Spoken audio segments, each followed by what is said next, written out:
بن اساسہ بن عباد بن عبد المطلب تھا۔ جب ہم واپس آنے لگے تو حضرت ام مصطلح کا پاؤں چادر کے دامن میں الجھا اور بے ساختہ ان کے منہ سے نکل گیا کہ تائس مصطلح غارت ہو۔ مجھے برا لگا اور میں نے کہا تم نے بہت بڑا کلمہ بولا، توبہ کرو، تم گالی دیتی ہو جس نے جنگ بدر میں شرکت کی۔ اس وقت ام مصطلح نے کہا بولی بی بی آپ کو کیا معلوم؟ میں نے کہا کیا بات ہے؟ انہوں نے فرمایا وہ بھی ان لوگوں میں ہے جو آپ کو بدنام کرتے ہیں۔ مجھے سخت حیرت ہوئی، میں ان کے سر ہو گئی کہ کم از کم مجھے سارا واقعہ تو کہو۔ اب انہوں نے بہتان باز لوگوں کے تمام داستانیاں مجھے سنائی۔ میرے تو ہاتھوں کے طوطے اڑ گئے، رنج و غم کا پہاڑ مجھ پر ٹوٹ پڑا، مارے صدمے کے میں تو اور بیمار ہو گئی۔ بیمار تو پہلے سے تھی، اس خبر نے تو نڈھال کر دیا۔ جو تم کر کے گھر پہنچی، اب صرف یہ خیال تھا کہ میں اپنے میکے جا کر اور اچھی طرح معلوم کر لوں کہ کیا واقعی میری نسبت ایسی افواہیں پھیلائی گئی ہیں، کیا مشہور کیا جا رہا ہے۔ اتنے میں رسول پاک صلی اللہ علیہ وسلم میرے پاس تشریف لائے اور اسلام کیا اور دریافت فرمایا کیا حال ہے۔ میں نے کہا اگر آپ صلی اللہ علیہ وسلم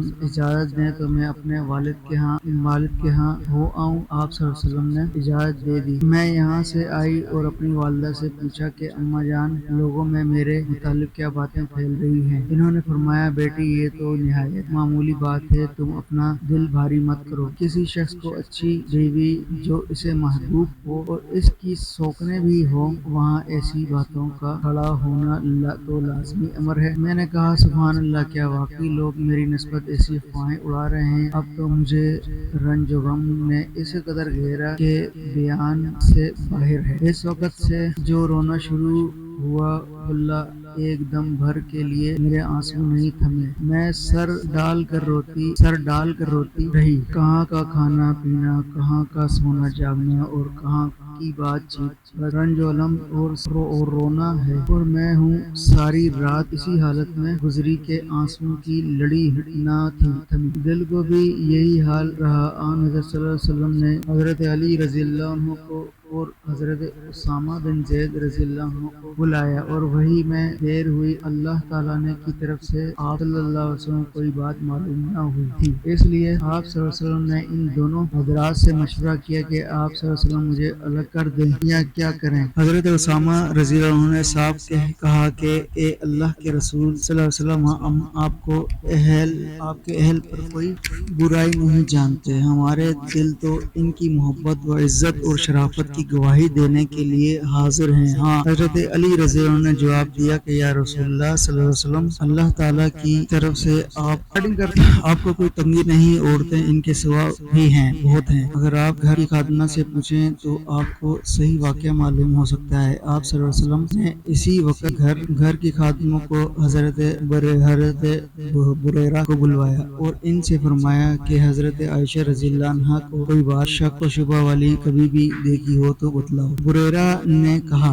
کہ اس اللہ کی قسم جس نے آپ کو برحق نبی مبعوث فرمایا، میں نے ان میں کوئی بات کبھی اس قسم کی نہیں دیکھی۔ ہاں، صرف یہ بات ہے کہ کم عمری کی وجہ سے ایسا ہو جاتا ہے کہ کبھی کبھی گوندا ہوا آٹا یوں ہی رکھا رہتا ہے اور بیوی سو جاتی ہیں تو بکری آٹا کھا جاتی ہے، اس کے سوا میں نے ان کا کوئی قصور کبھی نہیں دیکھا۔ چونکہ کوئی ثبوت اس بات کا نہ ملا، اس لیے اسی دن رسول پاک صلی اللہ علیہ وسلم نے منبر پر کھڑے ہوئے اور مجمع سے مخاطب ہو کر فرمایا کون ہے جو مجھے اس شخص کی ایذاؤں سے بچائے جس نے مجھے ایذا پہنچاتے اب تو میرے گھر والیوں کے بارے میں مجھے ایذائیں پہنچانی شروع کر دی۔ واللہ میں جہاں تک جانتا ہوں مجھے اپنے گھر والیوں میں سوائے بھلائی کے کوئی چیز معلوم نہیں۔ جس شخص کا نام وہ لوگ لے رہے ہیں میری دانست میں، تو اس کے متعلق بھی سوائے بھلائی کے اور کچھ نہیں۔ وہ میرے ساتھ ہی گھر میں آتا تھا۔ یہ سنتے ہی حضرت سعد بن معاذ کھڑے ہو گئے، فرمانے لگے یا رسول اللہ صلی اللہ علیہ وسلم میں موجود ہوں، اگر قبیلہ اوس کا شخص ہے تو ابھی ہم اس کے گردن تن سے جدا کرتے ہیں، اور اگر وہ ہمارے خزرج بھائیوں سے ہے تو میں آپ تو بھی آپ کا جو حکم دیں ہمیں اس کی تعمیل میں کوئی عذر نہ ہوگا۔ یہ سن کر حضرت سعد بن عبادہ کھڑے ہو گئے۔ یہ قبیلہ خزرج کے سردار تھے، تو یہ بڑے نیک بخت، مگر حضرت سعد بن معاذ کی اس وقت کی گفتگو سے انہیں اپنے قبیلے کی اہمیت آ گئی، اور اس کی طرف داری کرتے ہوئے حضرت سعد بن معاذ سے کہنے لگے نہ تو اسے قتل کرے گا اور نہ اس کے قتل پر تو قادر ہے۔ اگر وہ تیرے قبیلے کا ہوتا تو اس کا قتل کیا جانا کبھی پسند نہ کرتا۔ یہ سن کر اسید بن حضیر کھڑے ہو گئے۔ یہ حضرت سعد بن معاذ کے بھتیجے تھے۔ کہنے لگے اسے سعد بن عبادہ تم جھوٹ کہتے ہو، ہم اسے ضرور مار ڈالیں گے۔ آپ صلی اللہ علیہ وسلم ہم اسے ضرور مار ڈالیں گے، آپ منافق ہیں کہ منافقوں کی طرف داری کر رہے ہیں۔ اب ان کی طرف سے ایک قبیلہ اور ان کی طرف سے ان کا قبیلہ ایک دوسرے کے مقابلے پر آ گئے۔ قریب تھا کہ اوس و خزرج یہ دونوں قبیلے آپس میں لڑ پڑے۔ حضور صلی اللہ علیہ وسلم نے منبر پر انہیں سمجھانا اور چپ کرانا شروع کر دیا، یہاں تک کہ دونوں طرف سے خاموشی ہو گئی۔ حضور صلی اللہ علیہ وسلم بھی خاموش ہو رہے۔ یہ تو تھا وہاں کا واقعہ۔ میرا حال یہ تھا کہ سارا دن بھی رونے ہی میں گزرا۔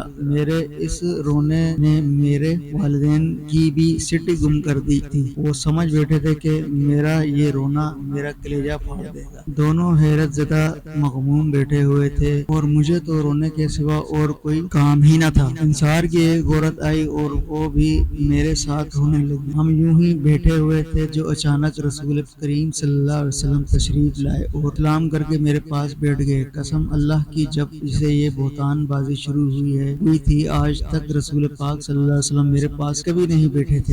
مہینہ بھر گزر گیا تھا کہ حضور پاک صلی اللہ علیہ وسلم کی یہی حالت تھی، کوئی وحی نہیں آئی تھی کہ فیصلہ ہو سکے۔ آپ صلی اللہ علیہ وسلم نے بیٹھتے ہی اول تو تشہد پڑھا، پھر اما بعد پڑھ کر فرمایا کہ اے عائشہ، تیری نسبت مجھے یہ خبر پہنچی ہے کہ تو واقعی پاک دامن ہے، تو اللہ تعالیٰ سے استغفار کر اور توبہ کر۔ بندہ جب گناہ کر کے اپنے اقرار گناہ کے ساتھ اللہ کی طرف جھکتا ہے، اس سے معافی طلب کرتا ہے تو اللہ تعالیٰ اسے بخش دیتا ہے۔ آپ صلی اللہ علیہ وسلم اتنا فرما کر خاموش ہو گئے۔ یہ سنتے ہی میرا رونا دھونا سب جاتا رہا، آنسو تھم گئے، یہاں تک کہ میں آنسو کا ایک قطرہ بھی نہ پاتی تھی۔ میں نے اول تو اپنے والد سے درخواست کی کہ میری طرف سے رسول پاک صلی اللہ علیہ وسلم کو آپ ہی جواب دیں، لیکن انہوں نے کہا واللہ میری سمجھ میں نہیں آتا کہ میں حضور صلی اللہ علیہ وسلم کو کیا جواب دوں۔ اب میں نے اپنی والدہ کی طرف دیکھا اور کہا کہ آپ صلی اللہ علیہ وسلم کو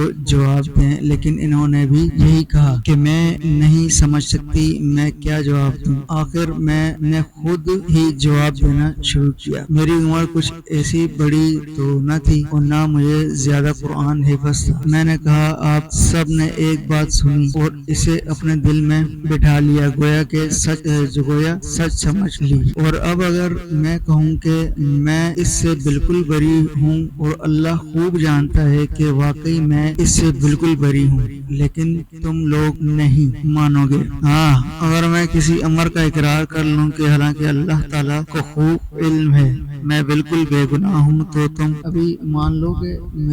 میری اور تمہاری مثال تو بالکل حضرت ابو یوسف علیہ السلام کا یہ قول ہے، فصبر جمیل واللہ المستعان علی ما تصفون۔ بس صبر ہی اچھا ہے جس میں شکایت کا نام ہی نہ ہو، اور تم جو باتیں بناتے ہو اللہ ہی میری مدد کرے۔ اتنا کہہ کر میں نے کروٹ پھیر لی اور اپنے بستر پر لیٹ گئی۔ واللہ مجھے یقین تھا کہ چونکہ میں پاک ہوں اور اللہ تعالیٰ میری برات اپنے رسول صلی اللہ علیہ وسلم کو ضرور معلوم کرا دے گا، لیکن یہ تو میرے گمان میں بھی نہ تھا کہ میرے بارے میں قرآن کی آیتیں نازل ہوں گی۔ میں اپنے آپ کو اس سے بہت کم تر جانتی تھی۔ میرے بارے میں کلام اللہ کی آیتیں اتری۔ ہاں، مجھے زیادہ سے زیادہ یہ خیال ہوتا تھا کہ ممکن ہے کہ خواب میں اللہ تعالیٰ حضور پاک صلی اللہ علیہ وسلم کو میری برات دکھا دے۔ واللہ ابھی تو نہ رسول پاک صلی اللہ علیہ وسلم اپنی جگہ سے ہٹے تھے اور نہ گھر والوں میں سے کوئی گھر کے باہر نکلا تھا۔ حضور پاک صلی اللہ علیہ وسلم پر وحی نازل ہونا شروع ہو گئی اور چہرے مبارک پر وہی نشان ظاہر ہوئے۔